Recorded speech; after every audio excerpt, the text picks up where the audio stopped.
Mr. Minority Leader, Mr. Majority Leader, Madam President Pro Tem, friends, loved ones, and honored guests, and those joining us by television, especially my friends down in Pueblo, good morning. It's an honor and privilege for me to welcome you to the Senate chamber as we open the 72nd General Assembly. I want to welcome our returning members and especially congratulate our newly elected senators. Will each of you please stand as I call your name? Senator Dennis Heisey, Senator Paul Lundeen, Senator Pete Lee, Senator Joanne Janal, Senator Rob Woodward, Senator Tammy Story, Senator Mike Foote, Senator Jesse Danielson, Senator Brittany Pedersen, Senator Faith Winter, Senator Robert Rodriguez, and Senator Julie Gonzalez. Please join me in giving them a warm welcome to this historic chamber.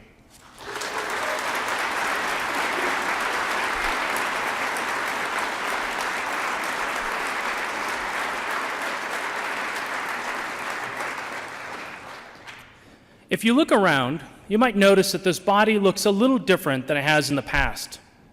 And that's because not only do we have a majority of women in the Democratic caucus,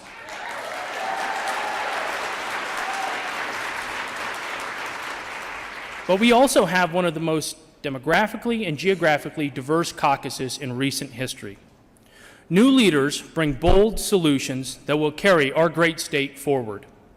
Institutional knowledge combined with new perspectives will move us towards a better future for every Coloradan. As my returning colleagues know, it is a unique honor and privilege to work in this body and serve the great people of this great state. It's a privilege that each of you have worked extremely hard for and overwhelmingly earned. But you would not be here if it were not for the love and support of your family and friends. So let us take a moment to show our appreciation for everyone who made your leadership possible.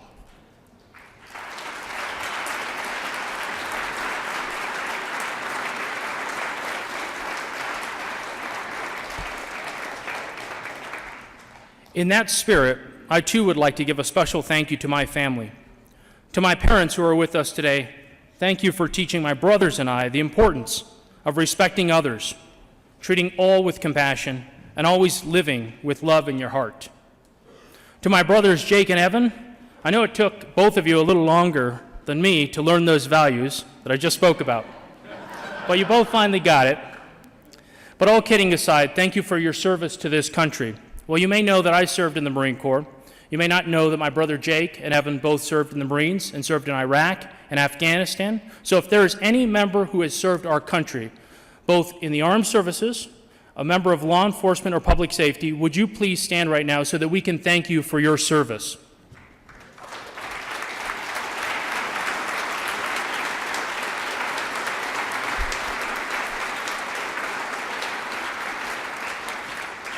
To my sons, Jeremiah and Zan, I'm so incredibly proud of the young men you guys have become.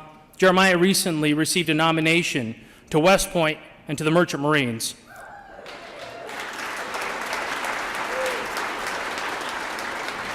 And Zan is quickly following in his brother's footsteps with exceptional grades and becoming quite the soccer player.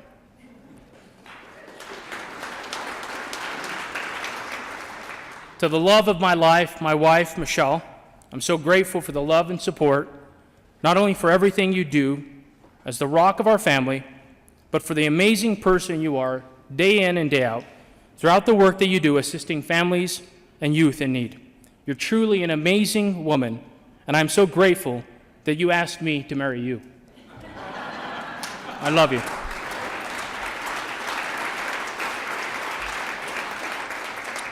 Finally, I would like to thank all our special guests who have joined us to ring in this 2019 legislative session. Thank you for joining us. As a sixth-generation Coloradan, I have deep roots and a strong commitment to our state.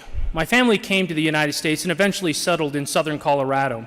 And like so many immigrants, they came in search of a greater opportunity. Even though my family only spoke Spanish at the time, it did not slow them down or discourage them, not one bit.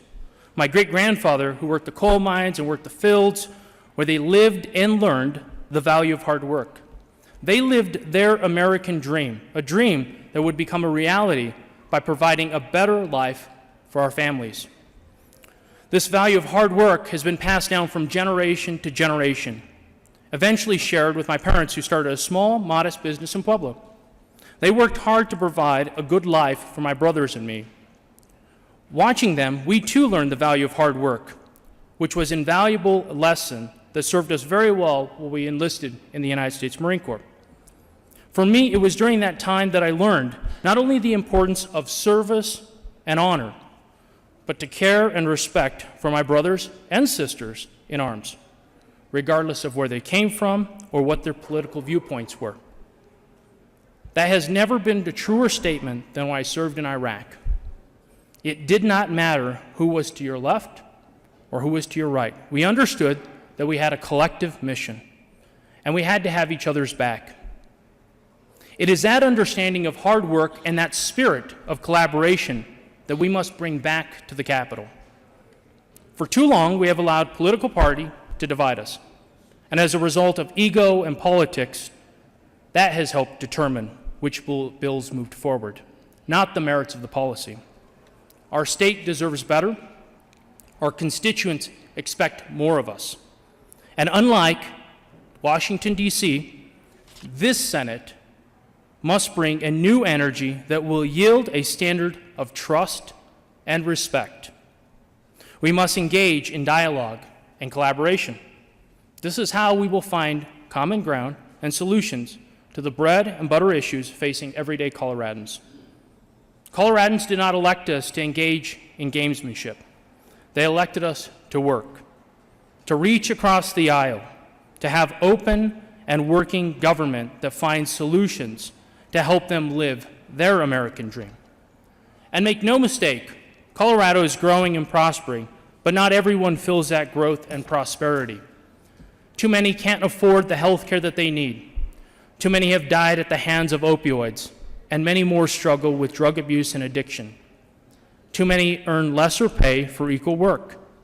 Too many children in Colorado do not have equal access to a quality K-12 education, and too many are saddled with tens of thousands of dollars in student loan debt. But Colorado and Coloradans never gave up in the face of challenges like these, and neither can we. Colorado is a special place. It is a state filled with people who are innovative and find solutions, and I am absolutely confident that this body will be able to find many of the solutions to the challenges that we face.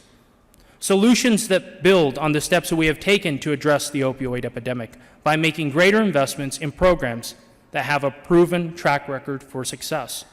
Solutions that ensure student loan services do not take advantage of students in Colorado. Solutions that will help lower the cost of healthcare by increasing price transparency and prescription drugs. And solutions that show Colorado can be a state that not only creates a booming business climate and grow good-paying jobs, but one that also values workers and pays them fairly. I know each member of this Senate is different. And while we may disagree and debate about the solutions to the issues we face in this state, we cannot allow our political differences to get in the way of our shared goals: to serve with honor and improve the lives of hardworking Coloradans. We, Democrats and Republicans, can accomplish these goals if we put aside our egos. I have no doubt that all of us can agree that we are most successful when we work together. So let us mark a new day in the Colorado State Senate, a Senate where we return to our tradition of honor, trust, and integrity. A Senate that has an unwavering commitment to take care of every Coloradan, no matter where you live. And political parties that do not determine what improves the life of Coloradans, but good policy that does. Not one party has a monopoly on good ideas. That is why we should be willing to work with anyone, regardless of party, who has a solution to the serious issues that face Colorado. If we are willing to work hard in a collaborative fashion, we can empower every Coloradan to live their American dream, just like my family did, and so many families in this room have been able to do so, and ensure that we pass a better Colorado to our children and grandchildren. While it's a big task, I know we can do it. So I look forward to joining you in the work we have ahead of us.